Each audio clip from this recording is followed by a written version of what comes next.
Opa! Boa noite a todos e a todas, sejam todos bem-vindos para mais uma atividade curricular de extensão, a CE6, Caminhos e Diretrizes da Normatização de Trabalhos Acadêmicos, e estamos na nossa 22ª edição, e gostaria, de convidar todos e a todas para participar de mais um momento de aprendizado. Hoje teremos duas participações, tá? Uma das participações elas vai estar acontecendo de forma síncrona, tá? E a outra a gente vai ter a segunda parte, a gravação com a participação do professor Sati, tá bom? Da mesma forma como a gente fez, em outro momento, com a live do professor Marco Aurélio, tá bom? Então, fique conosco até o final, das nossas atividades. Lembrando que o nosso curso, ele vai se estender até o dia 18, de julho. Então, aí, a todas as quintas-feiras, a partir das 18h15, nós estamos por aqui, tá? Seguindo a programação que todos já têm, dispostos aí, os nossos monitores, sempre em cada momento de live, eles estão colocando também o drive que vocês têm acesso tanto ao material do curso, os slides que são desenvolvidos aqui pelos nossos professores, como também a nossa programação, tá bom? Lembrando também que as nossas atividades, elas estão acontecendo aqui na plataforma do Cagel, e que no final vocês vão ter que nos dar uma devolutiva de 14 frequências, tá? E essas frequências, elas são importantíssimas por conta do recebimento do certificado, que vocês terão a partir do envio dessas frequências, um certificado com a carga horária de 60 horas aulas, tá bom? Então, não deixem de participar, aqueles que estão assistindo posteriormente também, tá? Se não encontrarem aqui durante o bate-papo ao vivo, tá? Vejam lá com os nossos monitores, vejam lá no nosso grupo, tá? De extensão, lembrando que todos também recebem por e-mail o link desses lives, tá? Então, porventura, alguém não conseguir, tá, assistir, então você já sabe que pode estar assistindo, posteriormente, revendo algum momento também, importante que vocês acharam e que estão contribuindo aí para os trabalhos acadêmicos de vocês, tá bom? Então, vamos lá, vou pedir para o Verlando, que está aqui conosco, Gabriel também, tá, para estar compartilhando a minha tela. E hoje, estamos aqui na nossa live 14, com o tema A Pesquisa Qualitativa nas Ciências Humanas, 6, tá? E a gente vai ter a presença do ilustre, professor doutor Raimundo Jussier Souza de Assis, e também vamos ter a presença do professor doutor Carlos Saite Pereira de Andrade, no nosso segundo momento, tá bom? Como o material do professor Carlos Saite vai estar sendo gravado, então a nossa dinâmica vai ser conforme a gente já desenvolveu aqui anteriormente. Vamos ter a fala do professor Jussier, tá? As perguntas, as contribuições que vocês tiverem durante o chat, aliás, durante a fala do professor no chat, a gente vai estar dialogando após a fala do professor Jussier, tá? E na sequência, a gente vai colocar o momento do professor Carlos Saite, tá bom? Lembrando que a live, ela precisa, a frequência, ela precisa compreender as duas falas de ambos os professores. Por isso, a gente pede que vocês fiquem, até o final para que possam estar acompanhando, tá bom?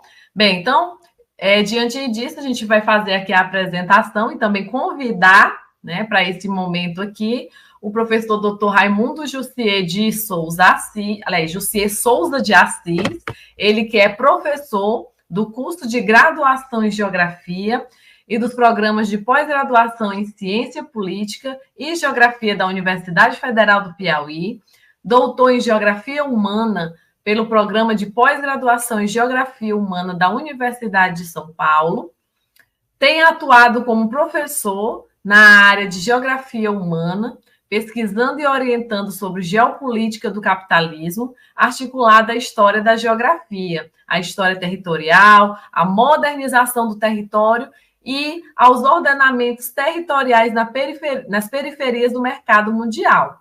Esses estudos têm sido desenvolvidos e coordenados a partir da liderança do Diretório de Pesquisa Geopolítica, Capitalismo e Natureza, vinculado ao CNPq, e da coordenação do Laboratório de Geopolítica e Estudos Territoriais no Centro de Ciências Humanas e Letras da Universidade Federal do Piauí, em Teresina. Tá? Então, seja bem-vindo, professor Jussier, e na sequência, né, como teremos também a apresentação do professor Carlos Sait, eu vou estar também fazendo a sua apresentação, tá? O professor doutor Carlos Sait Pereira de Andrade, ele possui doutorado em Geografia pela Universidade Federal de Pernambuco, mestrado em Geografia pela Universidade Federal de Pernambuco também, graduação em Geografia pela UFP, né, Universidade Federal do Piauí, é professor de Geografia na UFP desde 1992,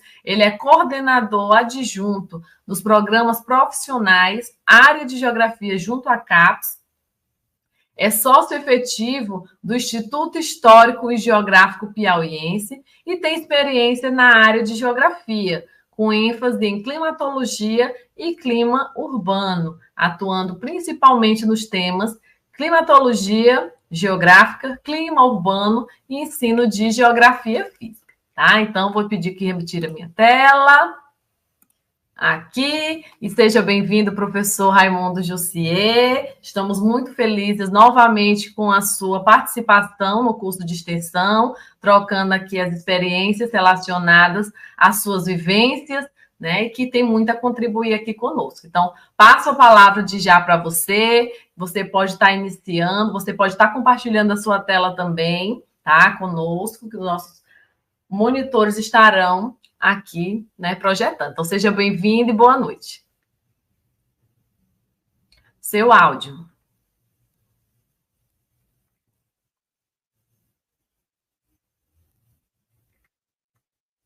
Está desligado ainda.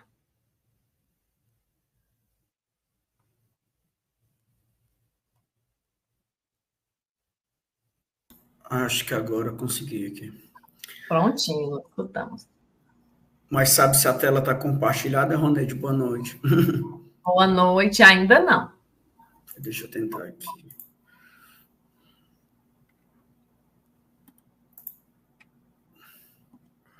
Deu certo aí? Ainda não. Não. Deixa eu ver aqui o que está acontecendo. Apresentar, compartilhar a tela cheia.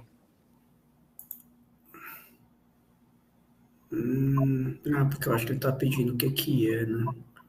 Pela quantidade de coisas que tem abertas aqui. Isso, aí você vai lá em tela cheia, porque se tiver na guia do Chrome, vai aparecer várias. Eu acho que agora, será se deu certo? Ainda não apareceu para a gente.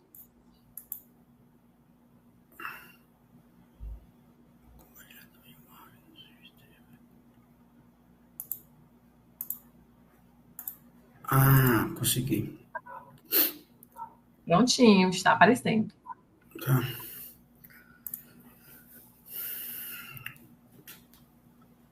Tudo certo? Tudo certo. Fique à vontade, professor, e seja bem-vindo. Obrigado, Roneide, professora Roneide, ao Verlando, que também está aqui com a gente hoje. Queria saudar também a todas e a todas que nos acompanham aqui pelo YouTube, alguns que estão nos acompanhando, né, de imediato, simultaneamente, e outros que eu acredito que vão acessar mais à frente, né? Pelo menos é assim que nós esperamos um pouco. Desde que a professora Bartira, né, tem me convidado para participar do projeto de extensão, né, dessas atividades curriculares, que ela intitula de caminhos, né, diretrizes da normalização de trabalhos acadêmicos, eu tenho conversado com a Bartira que um dos principais desejos, né, em participar dessa atividade se refere à possibilidade da gente debater sobre os documentos, né? Sobre documentos, sobre arquivos e sobre documentos, né? A possibilidade da gente dialogar um pouquinho sobre algumas experiências que a gente vem tendo ao longo do tempo com o trabalho com fontes documentais e, ao mesmo tempo, interpretar um pouco disso, né? O que é que isso significa. Sobretudo, falando um pouco a partir da nossa área, né? No caso, mesmo que o curso não seja restrito à geografia, mas no caso da geografia, nós temos um trabalho ainda bastante tímido, né? Com a questão dos arquivos, né? O arquivo ainda é muito lembrado como um ambiente, né? Uma espécie de um escritório de trabalho do historiador, né? E o geógrafo ele fica ainda muito preso à questão do tempo mais presente, né? E desde o meu TCC, depois pela dissertação e a própria tese de doutorado, o arquivo e a montagem das fontes, né, sempre foi uma espécie da minha forma de se fazer pesquisa, né? Os documentos, encontrar os documentos, procurar os documentos, né, como uma forma como principal orientação do método de pesquisa, né? Primeiramente, eu acho isso muito interessante, a capacidade de disposição científica mesmo, né, do pesquisador, na medida que ele deseja estudar um tema, ou alguns processos, né, desse tema, em que ele vai conseguindo ter pistas de onde ele pode colher informações, né? E ele começa meio que a perambular por essas instituições, alguns arquivos históricos, mas outros arquivos de instituições oficiais, arquivos de empresas, arquivos jurídicos, né? Arquivos cartográficos, arquivos estatísticos, né? Conjunto de documentos, né? De evidências, de possibilidades de se trabalhar com esses materiais, né? E esse seria um primeiro ponto, né? O nosso encontro com os arquivos. Isso me interessa muito, dialogar sobre isso. Não sei se alguém que está nos assistindo tem feito pesquisa com algum tipo de documento, caso depois queira dialogar, né? Debater sobre isso também, né? E um outro ponto é a gente tentar entender o que é que esses arquivos, o que é que essas fontes, o que é que esses documentos significam para a pesquisa científica, né? O que é que eles significam para a pesquisa científica? Que é onde a gente parte aqui da nossa conversa com a necessidade de compreender o que é o conceito de fonte, né? Para nós tentarmos respondermos um pouco essa segunda pergunta, né? Do que significa um documento, né? Para que serve um documento, qual a necessidade dele para se fazer pesquisa, né? Então, assim, como se conduzir uma pesquisa a partir dos documentos, né? E aí a necessidade da gente debater um pouco do entendimento do que é que significam as fontes da pesquisa, o que é uma fonte de pesquisa, né? E como essa fonte, ela revela uma espécie de uma superfície da realidade, né? É mais ou menos a pretensão desse primeiro slide, né? A gente refletir um pouco o que é uma fonte de pesquisa e entender a relação que ela teria com a espécie do que eu estou chamando aqui, entre aspas, de uma superfície da realidade. Em termos gerais, no sentido da gente dar a maior abrangência possível, né? Em termos gerais, uma fonte documental, né? ou uma fonte de pesquisa, ela seria identificada, né, por nos colocar em ligação diretamente com os processos reais, né? Tudo que nos coloca em ligação diretamente com os processos reais, com fenômenos da realidade, né? Dos mais simples, a gente poderia pensar, sei lá, uma contabilidade de uma casa, né? As contas mensais. A gente poderia, a partir das contas mensais de uma casa, estar pensando várias coisas, né? São documentos, né? Vamos dizer assim, um pouco mais da vida privada, mas são documentos que nos refletir sobre uma diversidade de questões, né? Sobre alimentação, que nos faríamos sobre as questões de gênero, que nós poderíamos pensar, refletir sobre a questão dos acessos, né?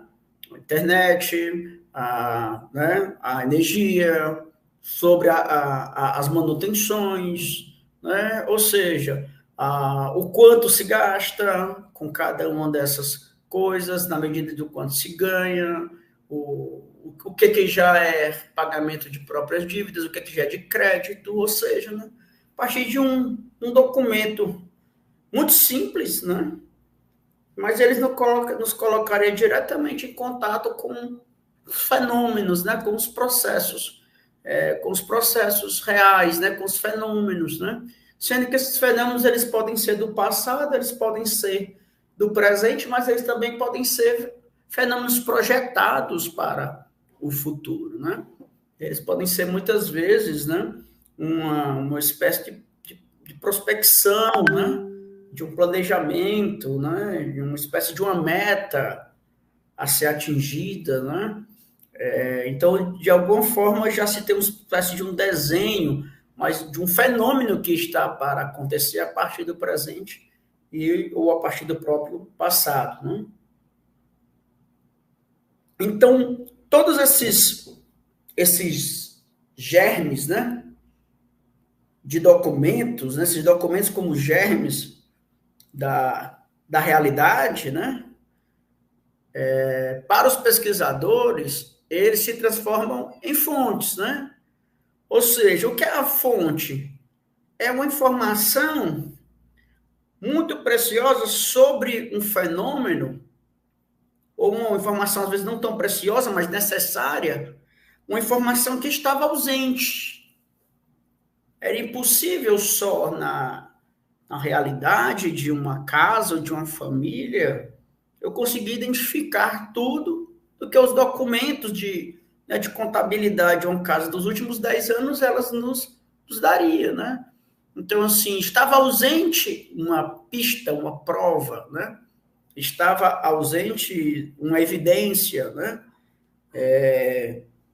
Estava ausente alguma possibilidade, né, de material que me pudesse fazer uma reflexão sobre esse fenômeno, algum fenômeno que eu tenha desejo de estudar, né?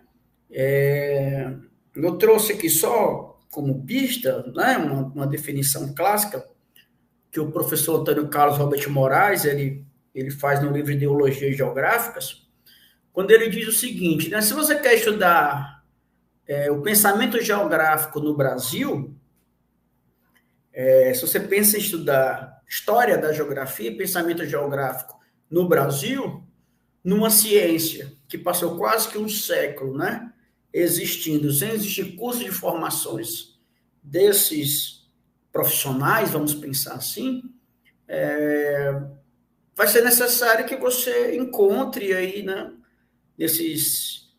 em materiais da imprensa, da literatura, da política, da estatística, das pesquisas científicas, né, nos institutos históricos geográficos, enfim, vai ser necessário que você escave, visite, compile, organize, né, documentos que tratam, vamos dizer assim, do horizonte espacial brasileiro, regional, dos lugares, do litoral, das dinâmicas físicas e naturais, das paisagens, né, que vai estar espalhada um pouco em todos essas fontes, né?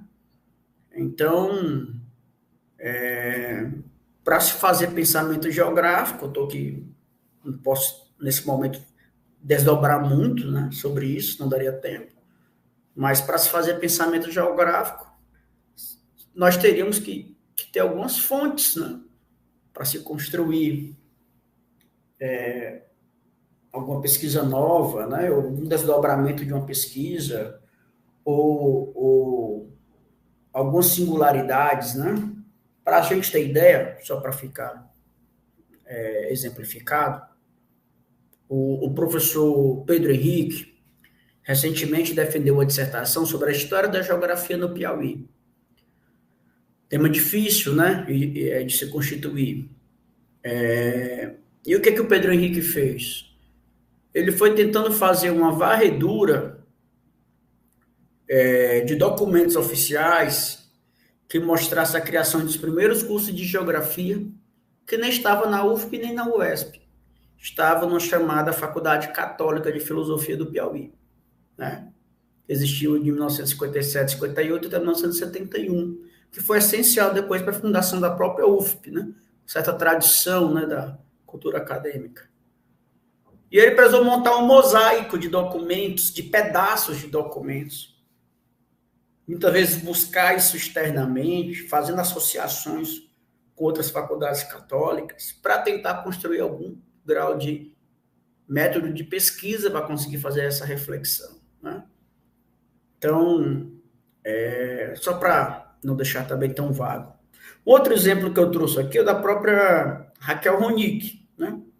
A Raquel Ronick, ela participou, né, como uma comissão da própria União das Nações, Organização das Nações Unidas, e ela produziu um conjunto de relatórios, né, de relatórios temáticos nessas missões, né, relatórios do ponto de vista técnicos, né, em que de alguma forma buscava problematizar essa questão de como estavam os direitos humanos, né, em tempo de avanço da processo da especulação imobiliária, dos conflitos imobiliários, né, das expoliações imobiliárias, da financiarização da terra dentro das cidades, né, quantidade de condomínios fechados, loteamentos, né, ou seja, uma grande guerra aí espacial. E ela produziu um conjunto em várias cidades do mundo, né, um conjunto de relatórios técnicos, né. O que eu acho interessante na exposição da Raquel Ronick, né? Ela dizer que após ela produzir esses relatórios técnicos para as missões, ela usa esses mesmos relatórios para produzir ciência.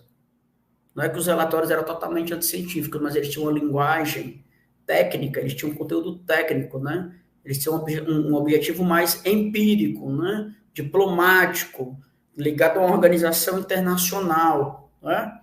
Mas esse mesmo material, eu gosto dessa palavra, né? Ela diz, esse mesmo material vai servir de fermento. Legal essa palavra, né?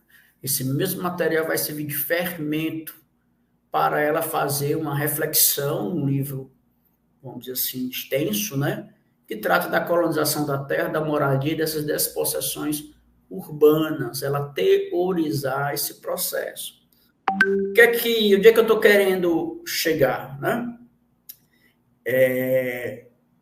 Que os documentos, né, essa reconstrução dos fenômenos a partir dos documentos, a gente já falou de pensamento geográfico, a gente acabou de falar agora, né, da questão dos direitos humanos nas cidades, ou seja, foi montando, né, ou relatórios técnicos, outro foi buscando documentos, né, mas que essa reconstrução dos fenômenos a partir dos documentos, né, eles são, na verdade, traços, espaços temporais dos pensamentos e das ações de uma determinada sociedade, né? Os documentos, eles não estão fora dos contextos, eles respondem, né, a certas necessidades, né, porque como eles são qualquer material deixado, né, como um vestígio da atividade humana, eles estão ali respondendo às necessidades, né? A necessidade de ter as contabilidades, a necessidade de ter os relatórios, a necessidade de se ter, né, livros de literatura para fazer certos graus de reflexões, de interpretação de alguns fenômenos, né, de produção de conhecimento novo ou de reinterpretações, né, de conhecimento sobre fenômenos já bastante trabalhados, mas a partir de documentos. Às vezes um documento totalmente novo, ele redesenha muitas vezes a história de uma própria sociedade, ou uma história que é muitas vezes, assim, repetida, mas bastante incompleta, né? Olha só o caso do litígio, né? Ceará-Piauí, há quantos tempos, né? Há quantas décadas, né? Há quantas temporalidades também da própria materialidade da geografia, isso já se desdobra, né? Então, é muito interessante a gente perceber que o documento, as fontes, elas não foram feitas para se fazer pesquisas com elas. As fontes, elas foram feitas para dar conta de uma rotina da vida, que é da vida privada, que é da vida pública.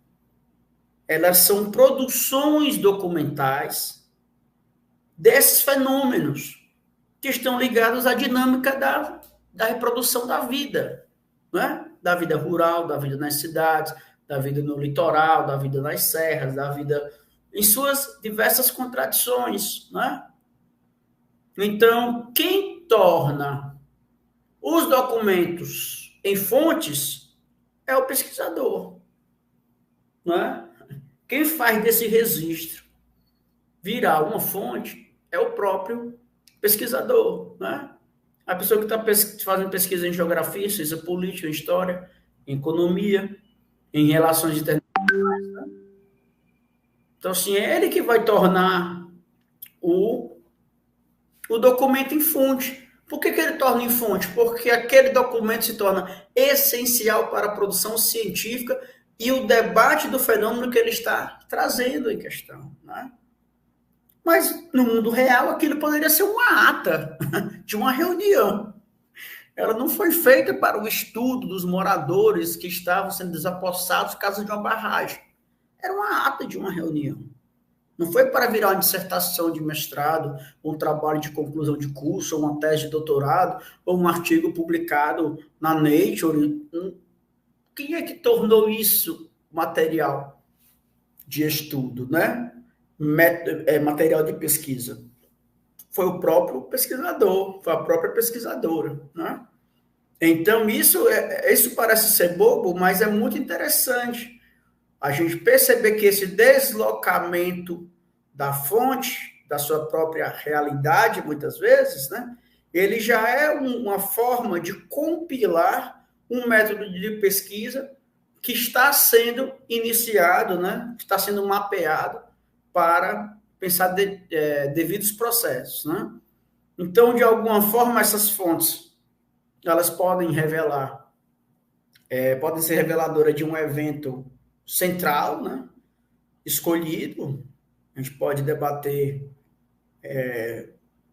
um conjunto de um evento central e as fontes todas revelar aquele evento, mas, ao mesmo tempo, ela pode ir revelando outros eventos agregados que estão naquele evento central. É como se fosse ali uma espécie de uma bacia hidrográfica em que você vai abrindo, às vezes, alguns ramos, né? Ou parece um pouco daquelas investigações criminais, né? Que você vai cercando a espécie do crime por todos os lados, até um espelho do fenômeno ter sido montado, né? Um espelho desse fenômeno ter sido montado. Então, eu espero que até aqui vocês tenham conseguido acompanhar. Não sei se está claro, né? Se está ficando claro, mas que vocês tenham conseguido acompanhar e entender esse primeiro movimento, né? Do que é pensar as fontes e por que essas fontes estão ligadas a essa superfície da realidade, né? Porque o pesquisador está recompondo o quê? Ele está recompondo o fenômeno. Ele está utilizando de todas as suas habilidades, de todas as suas técnicas possíveis, daquilo que, né, que está demarcado na sua metodologia, nos seus procedimentos, para tentar reconstruir o fenômeno. E esse fenômeno está na superfície da própria dinâmica, né, da realidade, né? Ele está na superfície, ele está no movimento, né? É como se estivesse quase dando visualização empírica ao fenômeno, né? Possibilidade, isso é mágico, né? Para quem gosta da pesquisa, sabe como é que a pesquisa faz, você vai encontrando um documento, vai produzindo ali um mapa, vai encontrando outras informações, a realidade vai ganhando sentido, porque esse fenômeno ele vai sendo o quê? Ele vai sendo montado, né? Só que aí nós temos um segundo passo, que é, após esse fenômeno ser montado, isso não quer dizer que ele se explique por si só. Não é? Por isso que ele permanece na superfície. Não é porque o pesquisador conseguiu compilar todas as fontes possíveis sobre um assunto que ele resolveu o problema. Essa é uma etapa fundamental, que não tem como ir para as outras. É uma etapa fundamental, não tem como ir para as outras. O pesquisador ele tem que ter a capacidade e a clareza, né, vamos dizer assim, em termos de método de pesquisa, de conseguir fazer o levantamento das suas fontes necessárias e essenciais para revelar o fenômeno que ele tem como problemática, né? Ele necessita. E muitas vezes é esse exercício inicial que faz ele mudar de objeto. Porque muitas vezes ele deseja fazer um estudo magnífico, um gênio e tal, ou então teve uma mega ideia, ou então achou na literatura uma indicação de alguns estudos que faltam, e ele, opa, vou desenvolver sobre isso. Só que muitas pessoas ainda não desenvolveram, por quê? Porque vai ser necessário um exercício imenso para encontrar as fontes. E elas às vezes estão escondidas. Elas às vezes estão escondidas dentro das casas, das gavetas privadas, dentro dos arquivos que estão em caixas trocadas. Às vezes às vezes vai ser precisar produzir as fontes. Então, às vezes precisa de equipamentos caros, às vezes eles estão em outros países e começa a perceber que aquela pesquisa que parecia encantadora já não é tão simples de ser realizada. Às vezes está em outra língua. E tudo que parecia ser de fácil, atraente, né? Fácil acesso, opa, com o orientador, né? Como um parceiro e tudo. Começa a se ter um pouco de clareza de que não era para agora, ou não é tudo aquilo, vamos fazer os recortes, né? É isso. Mas essa montagem das fontes eu considero uma etapa essencial, né? Sobre essa superfície do fenômeno. Só que depois dessa etapa ser montada, nós temos aí um outro problema, né? Que é a questão das interpretações, né? Das interpretações. Como interpretar as fontes, né? Qual é a capacidade que nós temos? Por que interpretar primeiro, né? Para que interpretar as fontes? Já tive um trabalho danado juntando tudo isso, né? Juntei essa documentação todinha que ninguém tinha encanto nenhum. Tá bom, não tá? De alguma forma já é um baita trabalho. Já é um baita trabalho, né? Se você conseguiu reunir documentação variada sobre o mesmo tema, que ninguém sequer nunca tinha, conseguiu compilar isso, né? E apresentar até de maneira didática, né? uma espécie de uma leitura dessa documentação, já de fato já é uma boa pesquisa, né? Mas já a gente vai falar um pouco mais dessa interpretação. O que importa saber é que as leituras elas não são únicas, né? Eu peguei um trecho aqui do texto do Karnal, em que ele vai dizer o seguinte, ó, não bastassem as especificidades do valor oscilante de um texto, variam também os agentes que o leem. Já viram aquela história de que as pessoas leem a mesma poesia, as pessoas se apropriam, entendem coisas totalmente distintas, até imaginam, né, os sentidos porque ela foi escrita e tal, né? Ou seja, esse sujeito que lê, ele não é neutro, né? Ele está vendo certas coisas no documento que, no fundo, é a interlocução, esse vínculo com ele mesmo, né? Enfim, não bastassem as especificidades do valor oscilante de um texto, variam também os agentes que o leem. Por exemplo, um funcionário da cultura na ditadura do Estado Novo poderia ver em Caminha, a Carta de Caminha, um documento extraordinário do Brasil que nascia. Opinião compartilhada por um colega português da ditadura salazarista na mesma época. Porém, um indigenista contemporâneo, sabedor da tragédia da presença portuguesa para as populações ameríndias, verá no mesmo documento a certidão de óbito de muitas populações indígenas. Mesmo que ambos reconheçam o documento como importante, ele pode gerar leituras opostas. A primeira subjetividade, a edificação histórica da importância do documento, soma-se à segunda e mais fundamental, as leituras variadas que um documento possibilita. As leituras variadas que um documento possibilita, né? Então, assim, isso será central para a gente começar a problematizar. Prometo que não vou me alongar. Para a gente começar a problematizar como os documentos, de alguma forma, eles são uma espécie de pseudo-concreticidades, né? Ou seja, de alguma forma, e aqui eu trago o conceito de pseudo-concreticidade do Karel Kozik, né?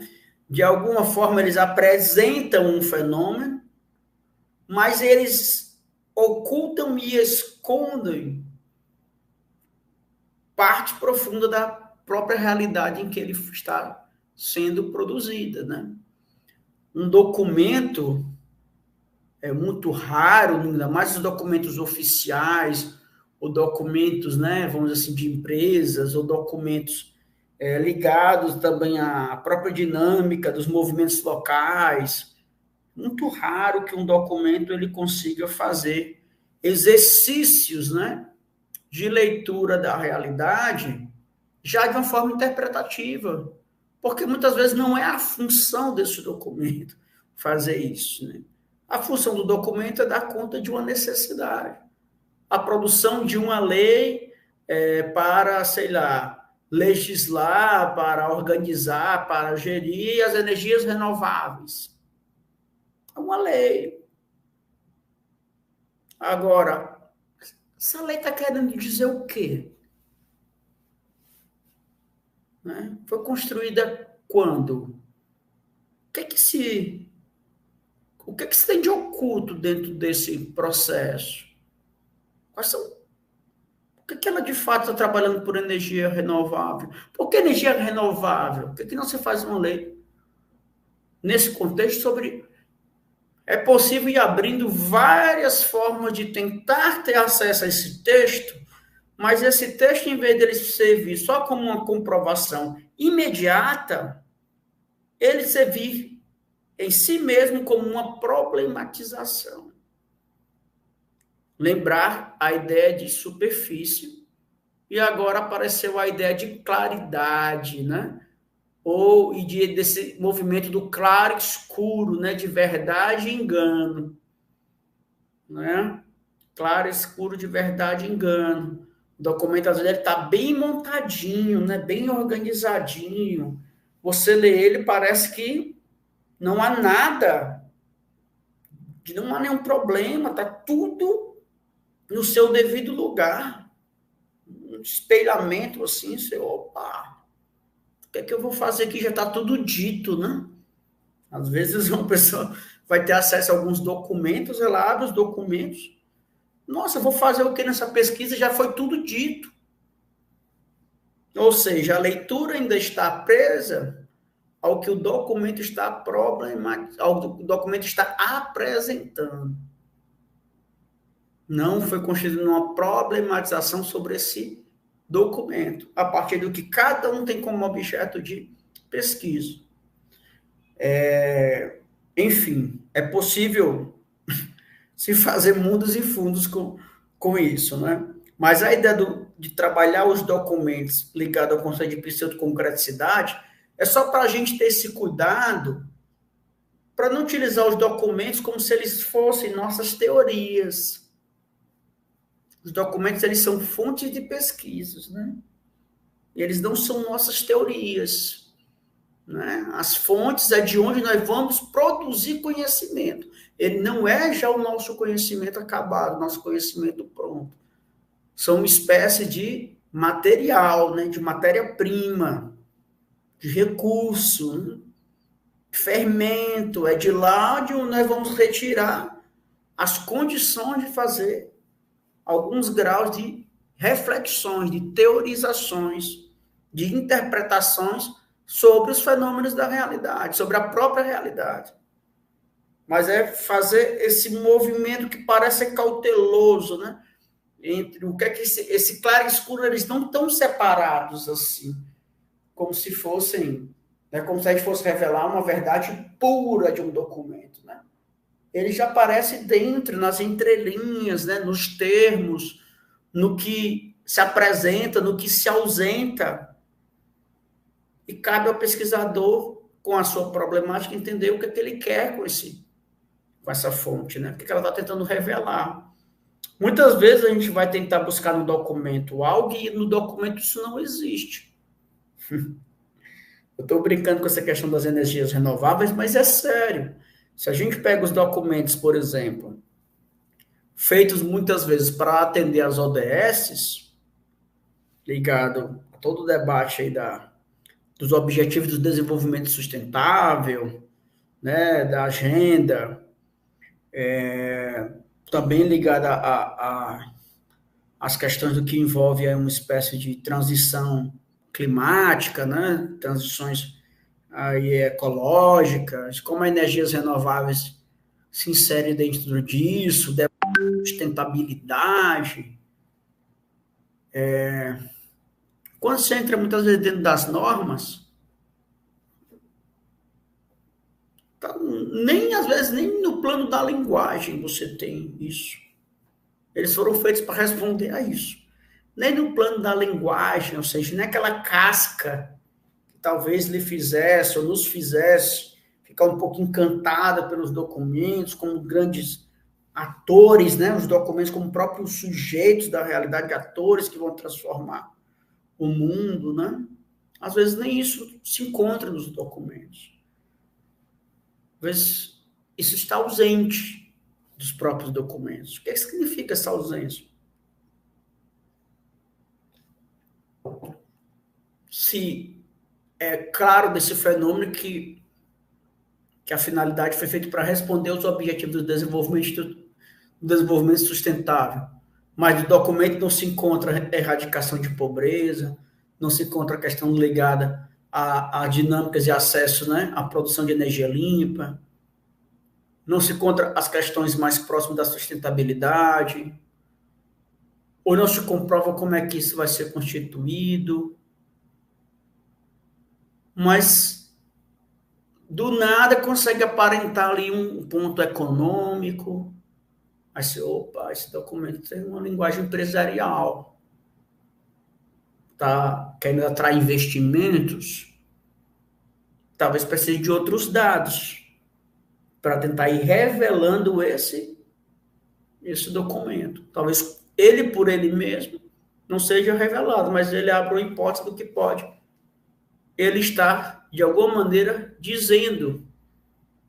Então, assim, são pequenas formas de ir tendo cuidado, leitura e apropriação, né, para fazer a interpretação desses documentos, né? Ou seja, todos os documentos, de alguma forma, sobretudo os oficiais, né, os documentos dos estados, da sociedade civil, das organizações de bairro, todos os agentes produtores, né, da realidade, esses documentos, de alguma forma, eles são parte da configuração do pensamento e dos modos de ser das sociedades em suas épocas. Acabamos de falar aqui de energia renovável, transição climática, desenvolvimento sustentável, né? Algo que, se a gente for tentar encontrar no século XIX, nós não vamos. Então, assim, talvez se quiséssemos encontrar ainda em períodos do século XX, nós não ia conseguir, ou mesmo nas transições, né? Então, de alguma forma, esses documentos, mesmo que eles não façam leituras conjunturais, contextuais, eles estão todos imbricados, eles são produtos dessa vida social, né? Dessa dinâmica social.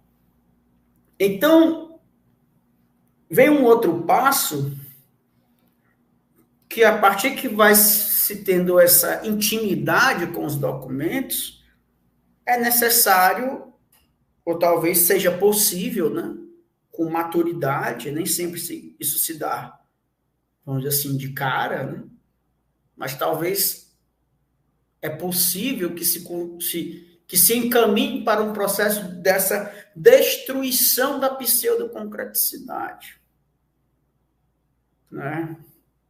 O que seria essa destruição da pseudoconcreticidade, né? É porque só é possível criar conhecimento novo se você destrói, de alguma forma, o que está cristalizado como fonte. A fonte não é a produção do conhecimento em si, ela é fonte de criação. Ela é fonte para a criação do conhecimento novo. Ela não é conhecimento novo em si, pode ter sido até em outra época, né?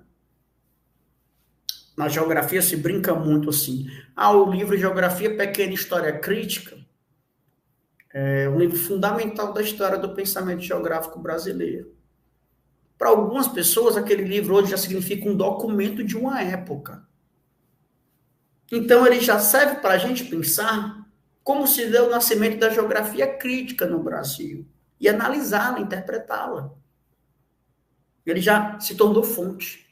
Ele já é possível de se tornar fonte. Assim como tudo que está sendo produzido também no contemporâneo. Já falamos até dessas questões mais prospectivas também de futuro, né? Ou seja, essa destruição é o processo de criação da realidade concreta.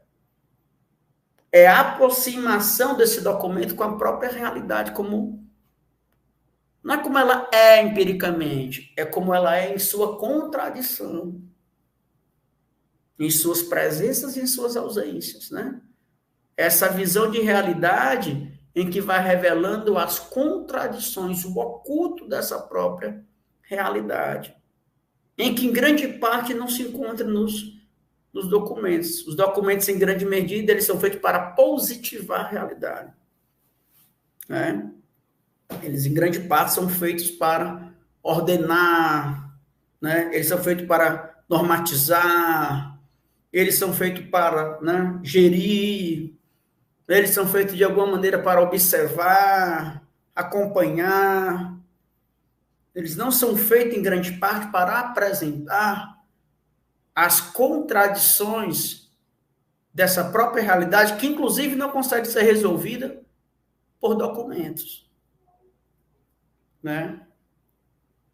Pode até ser anotada em documentos, mas não consegue ser resolvida por documentos. Geralmente estão ausentes de documentos. O debate da questão climática, ele não é o debate do século XXI, é o debate de toda a história destrutiva da modernidade ligada à sua relação com a natureza. Então, assim, nós estamos debatendo epistemologicamente, cientificamente, pensando tudo isso, mas se a gente pega a longo prazo, nós temos aí uns bons 500 anos para dialogar sobre todos os acúmulos, né? Territoriais, temporais, todos os eventos, os períodos mais intensos, né? Então, esses documentos, essa destruição da pseudoconcreticidade é porque é necessário criar conhecimento novo, é necessário revelar essa realidade concreta, né? Ou seja, segundo Lima, essa destruição se manifesta ao mesmo tempo como criação. Eu poderia só colocar, né, criação de conhecimento novo. Eu coloco destruição para chocar um pouco, para a gente entender que essas fontes não podem ser mimadas. Essas fontes, elas necessitam ser friccionadas. Elas precisam ser problematizadas, né? Elas precisam ser desmontadas. Elas precisam ser, de alguma forma, pressionadas, né? Para que se tenha a construção e a capacidade de criar conhecimento novo, né? Ou seja, nós estamos falando de novas verdades, novas práticas, novas estruturas políticas, sociais, novos sentidos e valores, novos modos de ser, e poderíamos pensar, né, novas interpretações, novas, enfim, outras representações. Ou seja, uma destruição criativa como uma forma de outra percepção e conhecimento do mundo humano e social. O documento, por si só, ele serve de fonte para isso, né? Esse fenômeno que foi todo montado, ele foi agora submergido, né? A coisa em si, né? Ele foi submerso. E ele passou agora a fazer parte, ele foi submerso e ele agora foi vinculado, né? Aos processos reais, à realidade. Ele foi incorporado ao contexto em que o fundou. Ou de alguma forma, ele foi incorporado a uma teoria que estava interpretando sobre aquele determinado momento, sobre aqueles determinados processos, né? E aí vem a grande problematização. Qual é a grande crítica, né? É que, dessa forma, o documento, ele não é um monumento. Entendeu? Porque se a gente encara o documento como um monumento, nós vamos quase que começar a fazer, vamos dizer assim, verdade, festas, né, para os documentos. E é por isso a necessidade da destruição. E aqui eu trouxe uma citação do Jacques Legoff, que ele diz o seguinte, né?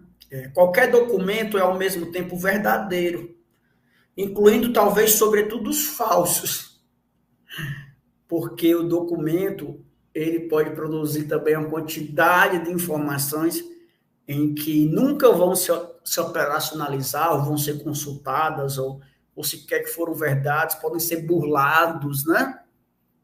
Os documentos, né? Porque é documento que, ao mesmo tempo, ele é o que há de mais, vamos dizer assim, capaz, né? O principal ator, né? A principal forma de ordenar o mundo, né? Às vezes ficou lá uma anotação só, nunca foi utilizado, e se já se inclusive colocou aqueles números, ou nós sabemos em vários momentos da história que se criam, que se produzem, inclusive, às vezes, estatísticas, fontes falsas. Estamos vivendo as eras dos fake news, não é? Em que uma informação falsa, ela rapidamente ganha esse status de realidade, de verdade, de fenômeno, né? Como se a informação criasse um fenômeno, e não o fenômeno produzisse a informação, né? É um outro movimento, né? e os interesses estão por trás, talvez da criação de um outro fenômeno, mas não é daquele original, porque o original foi praticamente criado em termos com outros princípios, muitas vezes ideológicos. Né? Então, qualquer documento é ao mesmo tempo verdadeiro, incluindo talvez, sobretudo, os falsos. E falso porque o monumento é, em primeiro lugar, uma roupagem. O documento é, em primeiro lugar, uma roupagem, uma aparência enganadora, uma montagem. Cabe começar por desmontar, demolir esta montagem, desestruturar esta construção e analisar as condições de produção dos documentos e monumentos. Quantos agentes estão envolvidos dentro da produção dos documentos? De forma explícita e implícita? Que relações de poderes esses documentos estão tratando? Qual a presença que o Estado tem? Qual é a presença que o mundo das empresas privadas tem? Qual é a forma que se coloca a sociedade civil? Quais são os termos estruturais desse documento? O que de alguma forma ele está querendo nos dizer? Em que condições históricas ele foi pensado, ele foi necessitado, ele foi construído, ele foi elaborado, ele foi problematizado, ele se fez necessário. Né? Então, assim, sempre é muito interessante ter em mente essas e tantas outras formas de pensar o documento. Né? E sobre a falsificação, eu trouxe mais um trecho aqui do Karnal, muito interessante, né? Que ele vai dizer o seguinte: a falsificação atinge todo objeto e valor com objetivos variados. Nazistas falsificavam objetos arqueológicos para demonstrarem falsas teses sobre a ocupação ariana da planície germano-polonesa. Faraós ordenavam que se raspasse o nome de antecessores de monumentos e mandavam aplicar o seu por cima do verdadeiro construtor. Stalin ficou famoso pela prática de mudanças em fotografias que registravam a história soviética, apagando adversários como Trotsky das imagens oficiais. Porque também nós não podemos esquecer, temos as fotografias como grandes fontes. Né? O cristianismo ainda era uma religião nova e já pululavam evangelhos apócrifos por todo o Mediterrâneo, criado por autores que tentavam justificar determinadas concepções teológicas. As falsificações são tão antigas como a própria existência da história. Né? Olha só a complexidade, né, que é a gente lidar com todos esses documentos, né? Eu vou aqui me caminhando devagarinho para o fim, são 2 momentos, né? Queria antes ler essas citações. Um é do Manuel Fernandes de Souza Neto e outra é do David Harvey, né? Que elas vão pelo menos nos conduzir um pouco à ideia dessa insuficiência de pensar o documento pelo documento. Né? Na passagem do Manuel Fernandes, ele diz o seguinte: hoje, muito dentre nós sabem manejar os arquivos como não sabíamos há cerca de 1 década. Em muitos casos, já se constituem repositórios muito consistentes de investigação e estamos coletivamente organizando e seriando essa documentação. O problema, no entanto, é que, em muitos casos, os documentos passaram a falar por nós e, em algumas situações, passaram não só a adquirir um valor de culto, no sentido proposto por Walter Benjamin, como a nos conduzir de mãos atadas a uma ventriloquia empiricista, que, ao fim e ao cabo, representa um historicismo positivista de sofisticada aparência. Ou seja, aprendemos a manejar os arquivos. Hoje já se tem muito mais geógrafos trabalhando com uma certa documentação, muitos, inclusive, com documentações amplas dos seus objetos de estudos em casa, mas falta o que esses geógrafos? A capacidade de destruição criativa dessas fontes, né? Então, assim, não é porque eu estudo ferrovia que eu tenho que me apaixonar por trem, não é isso? Ou porque eu estudo algum personagem da história da geografia, ou tem cartografias históricas, né? Então, assim, essa ideia de pensar os documentos como se fosse uma espécie de algo com valor de culto, né? E não o documento como uma fonte de pesquisa que precisa ser problematizado, né? Aí tem uma outra citação do David Harvey que ele vai fazer um certo exercício de método, que ele diz o seguinte: isso tem relação com a difícil questão, né, da relação entre particularidade e universalidade. Ou seja, todo documento ele também tem um pouco disso, né? Qual é a sua necessidade, a sua particularidade, mas qual é a realidade, né? Tanto local, como regional, como nacional, como continental, como internacional, que esse documento está envolvido, né? Porque a construção do conhecimento, ele vai tentar colocar esse documento dentro dessas escalas, né? Ele vai, de alguma maneira, tentar perfurar essas escalas que estão trabalhadas dentro do próprio documento, né? E aí o Harvey diz o seguinte: recuso a ideia de que tenhamos opção entre a particularidade e a universalidade em nosso modo de pensar e em nossa argumentação. No âmbito de uma dialética relacional, as duas se acham sempre internalizadas e implicadas, uma na outra, né? Um outro ponto para a gente ir fechando é sempre a necessidade de uma teoria como horizonte, tanto para a interpretação, como muitas vezes como guia sobre quais documentos se precisam para realizar certas pesquisas.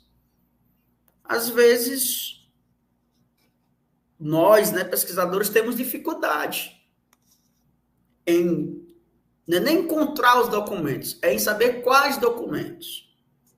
Eu tenho muitas pesquisas chaves quando eu dialogo com os orientandos, né? Eu tenho pesquisa para quem já tem os documentos, para quem não tem os documentos, e para quem não tem nem teoria nem documento. Então, uma das questões centrais, para quem muitas vezes tem desejo de estudar um fenômeno, mas não tem sequer ideia de um certo recorte, vamos dizer assim, para um método de pesquisa, é se apropriar minimamente de uma teoria, né? Então, eu trouxe aqui só como exemplo, né? Se quer pensar o debate da intensificação espacial. Se quer pensar o debate da intensificação espacial, e que vai, de alguma maneira, tentar debater, né, como os agentes privados e o Estado vai procurar dentro dos seus próprios territórios, né, investimentos para os capitais excedentes, para os bancos, para os capitais fundiários, para os capitais internacionais, né? Os grandes organismos mundiais que buscam pelas reformas urbanas, né? Usando a urbanização para resolver o problema do acúmulo da riqueza. Então, para quem vai debater, por exemplo, intensificação espacial, primeiro tem que entender o que é intensificação espacial. Mas, ao entender intensificação espacial, começa-se, então, se eu encontrar os relatórios técnicos dos agentes privados, mas sobre o quê, né?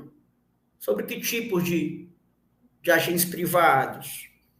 Eu estou falando dos fundiários, eu estou falando dos imobiliários, eu estou falando dos rentistas, né? Estou falando dos financeiros, estou falando de quê?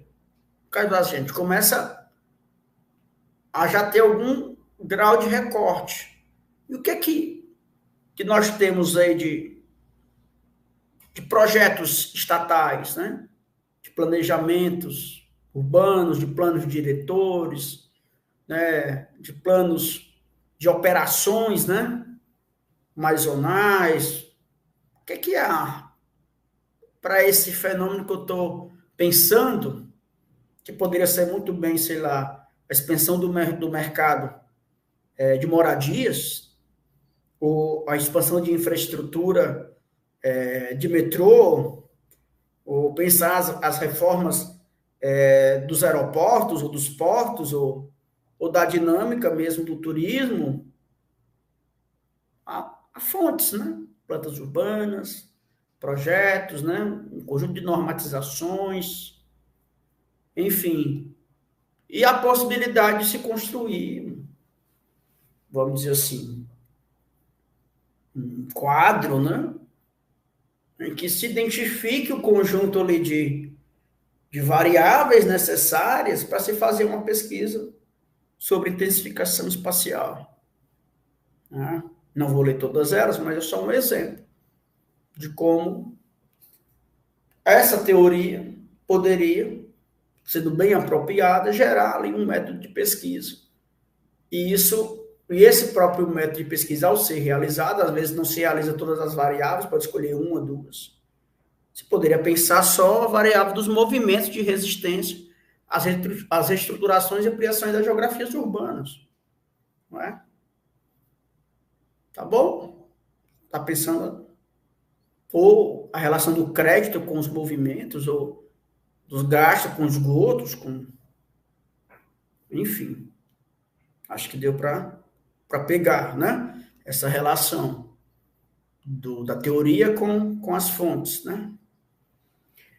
E, por fim, para fechar, eu queria apenas ler uns trechos do prefácio que eu fiz para o livro Teresina, as Cidades na Região, um livro organizado pelo professor Antônio Cardoso Façanha, professora Cleonice Silva e professor Leandro Dias, em que eu também faço algumas referências a essa questão dos documentos, né?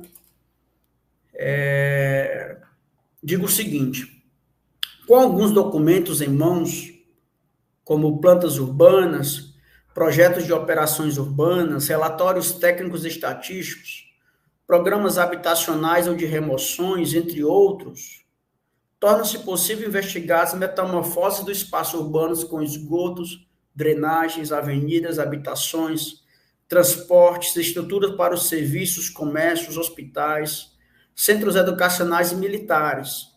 É possível também avaliar o que estavam nas agendas como projeções e metas futuras que pretendiam transformar certos fragmentos dos tecidos das cidades, mas não se materializaram nos recortes de tempos estabelecidos. As cartografias dos espaços vazios, das avenidas, ruas, estradas como novos caminhos da expansão, e assim o levantamento das diferenças do preço das terras ou dos jogos especulativos dos mercados de imóveis, em que estão selecionadas para as operações urbanas, são fundamentais para se entender como os espaços novos são produzidos e disputados na cidade pelos agentes urbanos que os produzem. Faz-se necessário ainda entender como a expansão recente da cidade é orientada para os bairros populares, isto é, como os planos e os eixos de expansão miram os espaços frágeis economicamente, como novas fronteiras a serem incorporadas à dinâmica da acumulação de capital. A cidade que vai sendo transformada se confunde com as demolições de antigas parcelas de bairros ou de ruas, com as resistências organizadas ou cotidianas contra as expropriações urbanas. A cidade alarga mais fontes documentais que podem ser analisadas ou inventariadas, como os documentos das associações de bairros, dos sindicatos, dos coletivos autônomos ou das representações dos sujeitos sociais, que problematizam a questão da segregação socioespacial, ao tratar da distribuição, rotas e preços dos transportes, do abastecimento de água, energia e esgoto, do déficit habitacional, da iluminação e seguranças públicas, da disposição de escolas, hospitais, delegacias, dos preços dos aluguéis e das terras, enfim, da desigualdade espacial interurbana e regional, que constrói os fluxos e as hierarquias, dando suporte às distintas qualidades de vida em espaços também desiguais. Né? Então, isso foi mais ou menos o que eu pensei aqui para a gente conversar. Não, deixa eu tentar ver se eu consigo conseguir hoje. Para a gente conversar,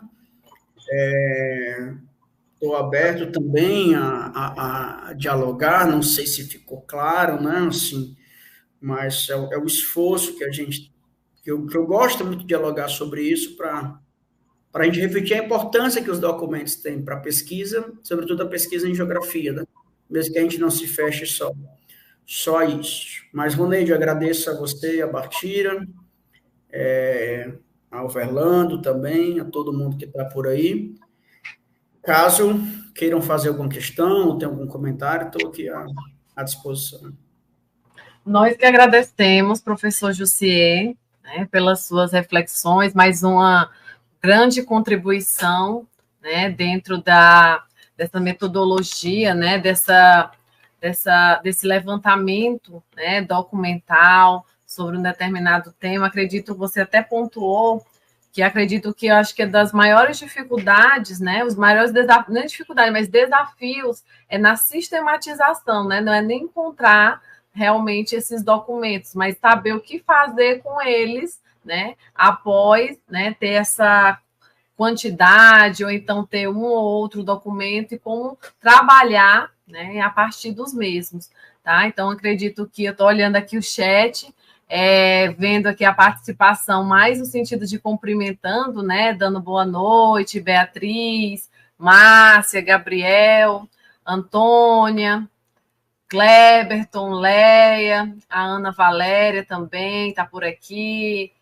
muitos dos nossos alunos na disciplina de ACE6, né, Denilson também. Eu pergunto para vocês também, ficaram claros, né? O professor colocou aí à disposição, fez várias reflexões também, contextualizando, né, como o uso desses documentos, eles contribuem também para o avançar, né, da pesquisa geográfica. E acredito, né, por eles estarem tão calmos, né? Acredito até se estivéssemos de forma presencial, talvez arrancaríamos, né, mais discussões, né? O Denilson já começou aqui falando também, vou até colocar aqui em tela, né? Vamos participar, vamos colocar as impressões, né, que vocês tiveram aí da fala do professor, se já trabalharam, né, nessa perspectiva, se tem interesse, tem algum tema, né, que vocês acreditam que poderiam estar fazendo também esse levantamento.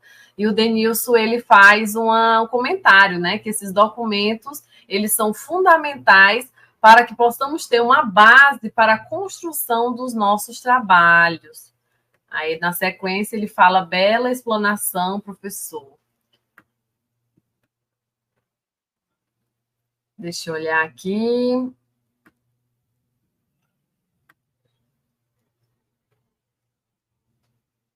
Bem, é isso, né? Estão aí meio quietos, meio tímidos. Não esquecer também, né, que a participação, ela também vai estar valendo, né, o sorteio aí dos nossos livros no final da atividade, além dessa troca, né, de experiência com o professor. Caso também tenham, né, interesse em estar aprofundando, conhecendo mais professor Jussier, né, fica também à disposição na nossa universidade, bem mais próximo. Alguns que passaram, né, por este canal podem estar também entrando em contato por e-mail, né, todos os professores acessíveis, e que estamos dispostos, né, me coloco também nesse rol por conta, né, que a gente entende que o interesse tem que partir também do nosso alunado, né, para que essas pesquisas elas avancem, para que ideias novas, né, professor Jussier, possam estar surgindo também, para que a gente possa estar usando técnicas, metodologias, né, e que possa contribuir aí para o conhecimento geográfico do nosso estado, né, principalmente que é tão carente, né, ainda é tão carente de pesquisa, né, tem muita coisa a se pesquisar também, né, e isso depende muito, né, dos nossos alunos, tá? Deixa eu ver aqui, mas o Francisco, né, das Ciências Contábeis do SEAD, seja bem-vindo, Francisco. E, professor, passo a palavra novamente para você, né, para fazer a sua fala final, de pontuar o que o Denilson colocou também, o que eu mencionei há pouco, tá? Então, passo a palavra para você. Só agradecer, espero que, acho que faz parte a ideia do silêncio e da recepção também das falas, isso é um momento também da aprendizagem. Denilson, excelente estudante, conheço, né?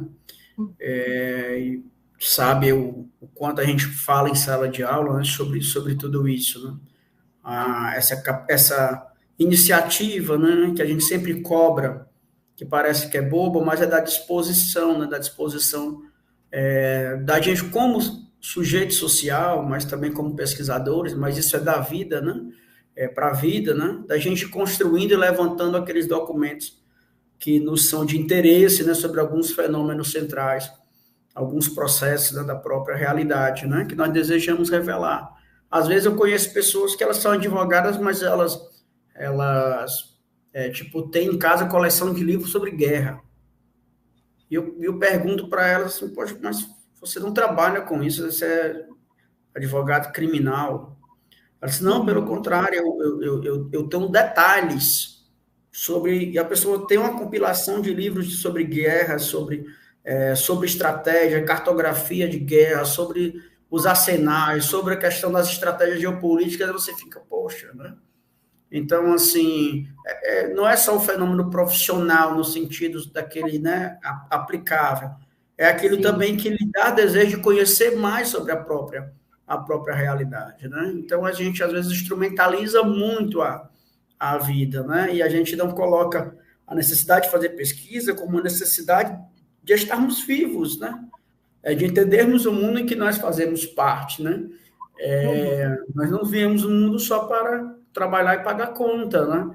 Então, assim, eu acho que falta uma espécie de uma reflexão sobre a necessidade mesmo da leitura do mundo que nós estamos, do mundo, né, como ele é, em suas diversas facetas. E a pesquisa associada ao diálogo, associada à escrita, associada às exposições, associada aos debates, né, elas são fundamentais para a gente conseguir construir qualquer tipo de sociedade que tenha uma participação ativa, que tenha uma diversidade, né, de opinião, que forme uma cidadania crítica, né, que pense as coisas do ponto de vista também mais interpretativos, né, sujeitos mais autônomos à quantidade de informações que chegam a eles, que circulam a eles, né?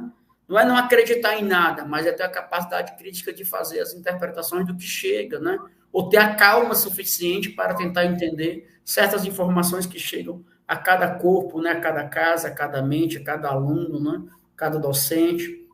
Então, os documentos é um exercício, mas é um exercício de sobrevivência. Ele não é um exercício puramente que a gente acabou formalizando demais a ciência, ao ponto em que a gente acha que ciência é uma atividade só para dentro da universidade. A gente acha que tudo isso que a gente faz é como se fosse uma atividade que só serve para, vamos dizer assim, minha profissão. A gente não consegue entender que a experiência científica ela é uma experiência, e sobretudo da pesquisa, ela é uma experiência que deve servir para a nossa forma de amadurecimento enquanto sociedade civil, enquanto sujeito, né? A forma que nós temos de investigar o mundo e investigar a si, na medida em que a gente está, que a gente está transformando, o mundo está se transformando também. Na medida que você enxerga um outro mundo, você se enxerga diferente também. Então, assim, eu acho que a gente faz essas dissociações e às vezes a gente não sabe o quanto nós perdemos com isso, né? Porque a gente acaba sendo muito utilitaristas, né? Com o mundo, né? Com as coisas, né?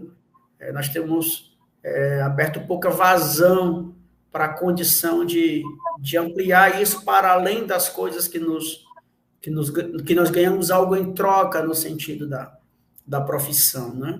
Eu acho que às vezes, então, a gente não está entendendo direito para que serve a produção de uma coisa, né, de um conhecimento. Parece que a gente perdeu um pouco o foco, né?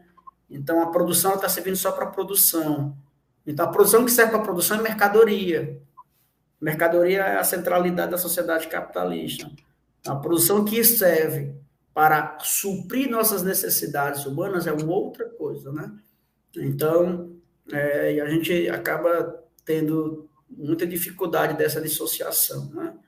Então, a gente está muito ligado a isso. Então, quando eu faço todo esse exercício de crítica aos documentos, ou aparência do mundo, é para que a gente, no fundo, tenha esse desejo de aprofundar, né? Tem esse desejo de analisar, tem esse desejo de cautela, de paciência, né? Com a reprodução rápida das informações, né? Que a gente tem esse movimento mais lento de amadurecer o que pode ser amadurecido, né? Isso é muito do cientista, é muito das humanidades também. Nós estamos num tempo que não é esse, o nosso tempo ele é ele é muito esquizofrênico, né? Então as pessoas elas estão fazendo muitas coisas sem saber muitas vezes o que é que estão fazendo e elas querem participar disso, porque isso é como se fosse sinônimo de ser útil, né? Mas eu acho que o exercício central é isso, né? É a gente olhar para o mundo e saber que desde uma paisagem de uma casa até uma placa de uma rua ou qualquer outras informações que estão nos circulando, elas nos servem de fonte para a realidade e exercícios ligados a essas fontes, né? Eles precisam ser feitos, né? Isso não significa, mais uma vez, que o mundo é uma mentira. Não, o mundo é só uma verdade é um claro escuro de verdade e engano, né? Ele não é uma mentira, é só um claro escuro de verdade e engano. Mas é necessário a gente sempre ir para além dessas aparências, né? Então, fico muito feliz de estar aqui mais uma vez, acho super útil esse projeto da Bartira, acaba reunindo aí as pessoas, né? Espero que tenha ficado alguma coisa. Obrigado, Roneide, obrigado, Verlando, obrigado a todas e todos, né, que estiveram aqui. Excelente, com certeza, professor. Com certeza ficou, né?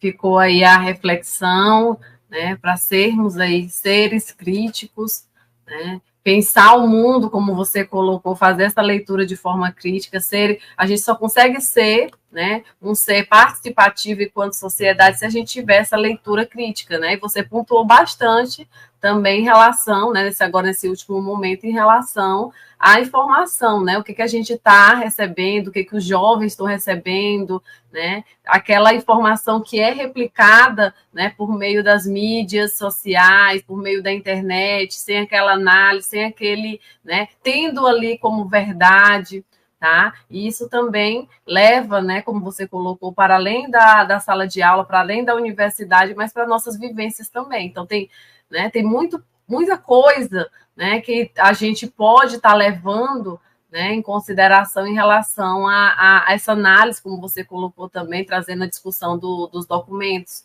né? E bem interessante, né? Acredito que tenha ficado aí junto com os nossos ouvintes, nossos alunos também, né? Parar para pensar, parar para refletir, né? Para além mesmo, você colocou dessa produção, né, exacerbada até do conhecimento, que às vezes, né, acontece sem muita reflexão, dissociada, né, com a realidade, dissociada com o mundo lá fora também, né? Que contexto nós estamos, por que acontece dessas formas, e muito se perde do porquê, né? Existe uma aceitação, né, muita do que está se passando, né, nesses vídeos curtos também, né, que a gente, por exemplo, de TikTok, né, desses reels que a gente recebe também com informações que são mascaradas também da sociedade, documentos, né? Hoje eu estava vendo um documento falando de Teresina, né?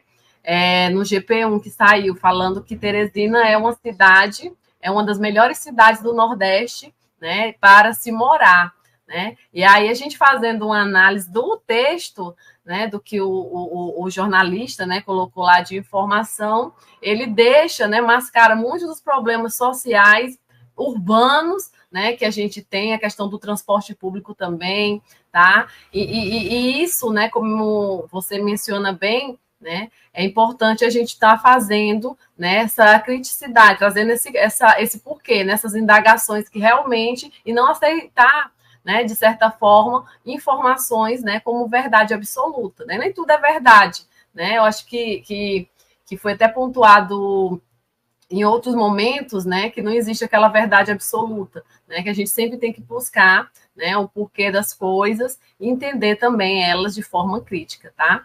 Então, a nós que agradecemos, professor, esse momento, né, que foi riquíssimo, tá? Lembrando a todos os nossos alunos também, né, que esse material ele está disponível, que vocês possam olhar com cuidado, né, tanto o material do professor Jussier quanto outros materiais também, né, que ficam disponíveis nas nossas atividades.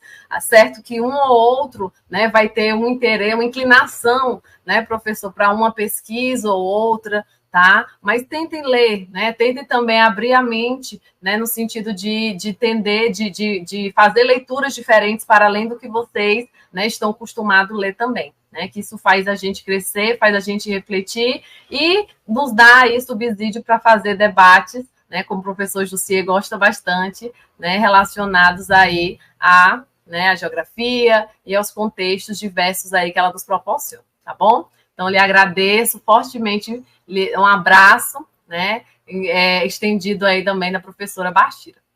Abraço, professor, até mais e boa noite. Gente, como foi mencionado, né,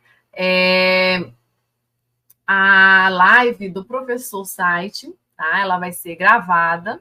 Aliás, ela foi gravada. Então, a gente vai subir agora a live do professor. Tivemos esse primeiro momento, né, riquíssimo com o professor Jussier, e vamos dar essa continuidade com a atividade da live do professor site, tá bom? Não teremos a discussão por conta do vídeo, né, não ser uma interação, mas fica aí as inquietações, fica aí os questionamentos que vocês podem estar colocando também lá na frequência, relacionada à fala do professor, né, tanto do Jussier quanto do professor Site. Embora seja uma síntese, né, que a gente pede, se vocês tiverem questionamentos, proposições, é interessante vocês também, né, estarem colocando durante esse momento. Tá bom? Então, vou pedir aqui para os nossos monitores, tá aqui o Verlando, tá aqui o Gabriel, tá? E pedir que eles possam, né, subir o vídeo, se tá tudo ok.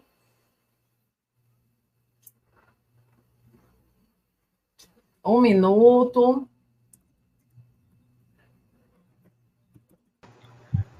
Professora, eu não recebi o link do vídeo. Ele tá no chat? Não, pronto. Vamos fazer o seguinte, tá?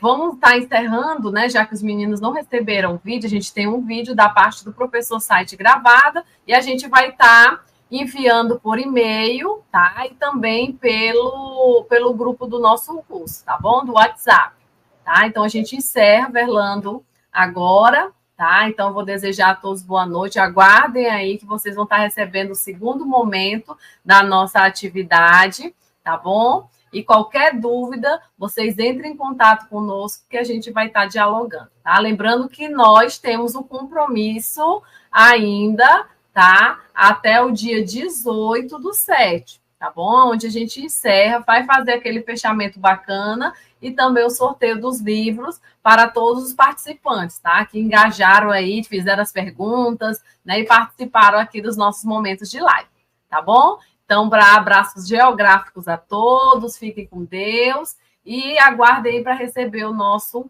próximo vídeo, tá bom? Abraços, Marcos, pedagoga Ênia, Denilson, e a gente se vê, tá bom?